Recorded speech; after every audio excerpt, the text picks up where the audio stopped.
በኢትዮጵያ ካቶሊካዊት ቤተክርስቲያን በድምቀትና በልዩ መንፈሳዊ ስነ ስርዓት ከሚከበሩ በዓላት መካከል የኢየሱስ ክርስቶስ የስቅለት በዓል አንዱ ነው። የስቅለት በዓል ኢየሱስ ክርስቶስ ፍቅርን፣ ምህረትንና ይቅርታን ያስተማረበት ስለመሆኑ የሚናገሩት የኢትዮጵያ ካቶሊካዊት ቤተክርስቲያን ሊቀ ጳጳሳት ብፁዕ ካርዲናል ብርሃነ ኢየሱስ ቀኑም የይቅርታ ቀን ነው ብለዋል። አርብ ስቅለት የይቅርታ መንፈስ ያለበት ነው። እግዚአብሔር አምላክ እኛን ፍጡራኑን ይቅር ብሎ ወደ የገነትን በር የከፈተበትና እንደገና ልጆቹ ያደረገበት ዕለት ነው። ጌታችን መድኃኒታችን ኢየሱስ ክርስቶስ ደግሞ አምላክ እያለ እሱ ደግሞ መስቀል ላይ ተቸንክሮ ተሰቅሎ የሾህ አክሊል ደፍቶ ደሙን እያፈሰሰ ተጠምቶም ተቸግሮ ጸሎት ያደረገው ለዛ ለሚያሰቃዩት ሰዎች ነበር። አባት ሆይ የሚያደርጉትን አያውቁምና ይቅር በላቸው በማለት ጸሎት አድርጓል። ኢየሱስ ክርስቶስ በስቅለቱ ያስተማረውን ፍቅርና ትህትና በመከተል በይቅርታ መመላለስ እንደሚገባም ብፁዕ ካርዲናል ብርሃነ ኢየሱስ ሱራፊል አሳስበዋል። እኛም ደግሞ ይቅር እንድንባባል ነው። የበደሉንን ይቅር እንድንል እንዲሁም ደግሞ በይቅርታ እንደገና ከክፋት ከኃጢአት መንገድ ተመልሰን እኛም የጸጋ ልጆች የእግዚአብሔር ልጆች እንድንሆን ያስተምረናል።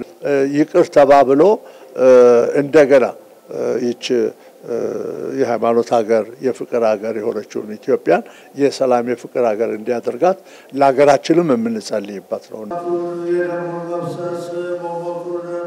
በተጨማሪም የስቅለት በዓል ከይቅርታም በላይ የዘላለም ሕይወት ስጦታን ያገኘንበት ነው ያሉት ብፁዕ ካርዲናል ብርሃነ ኢየሱስ እርስ በርሳችን ልንዋደድ ልንደጋገፍ ይገባል ሲሉም አባታዊ ምክራቸውን ለግሰዋል። ለተቸገሩት እኛም አለንላችሁ በማለት ያለንን ማካፈል በትንሳኤ ጊዜ ለክርስቲያኖች ግድ ይላል።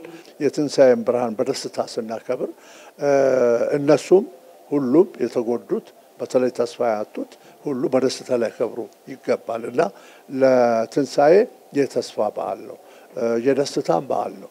ያንን ተስፋም ደስታም ልንካፈለው ይገባል።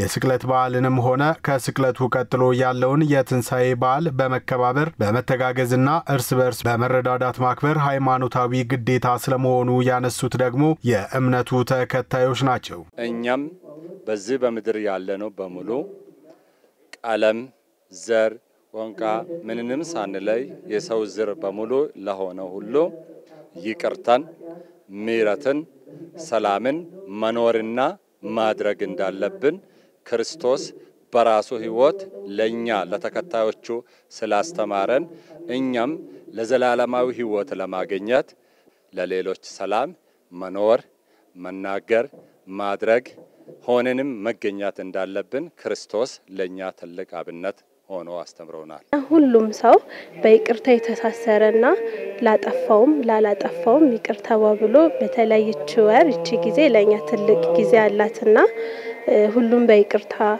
በመፈቃቀር በመዋደድ የሚያሳልፍባት ጊዜ ናትና ሁላችንም ብንዋደድ ብንፋቀር ሰላምን ብንፈጥር ትልቅ ነው ብያስባለሁ። ለተቸገሩ ለተራቡ ለተጠሙት ከሚጠጣውም ከሚበላውም አካፍሎ ቢያበላ የተሻለ ፍቅርን የተሻለ መግባባትን መዋደድን ሊያመጣ ይችላል። የእግዚአብሔርን በረከትን የሚያገኙበት በዚህ መልኩ ነውና ሰው መመኑ ካቶሊክ ብቻ አይደለም ሌላው መመን ቢሆን ያለውን አካፍሎ ይሄን በዓል ቢያሳልፉ ጥሩ ነው። በዓሉ የሃይማኖት አባቶችና የእምነቱ ተከታዮች ምዕመናን በተገኙበት በስግደት በጸሎትና ሌሎች ሃይማኖታዊ ስነ ስርዓቶች በድምቀት ተከብሯል።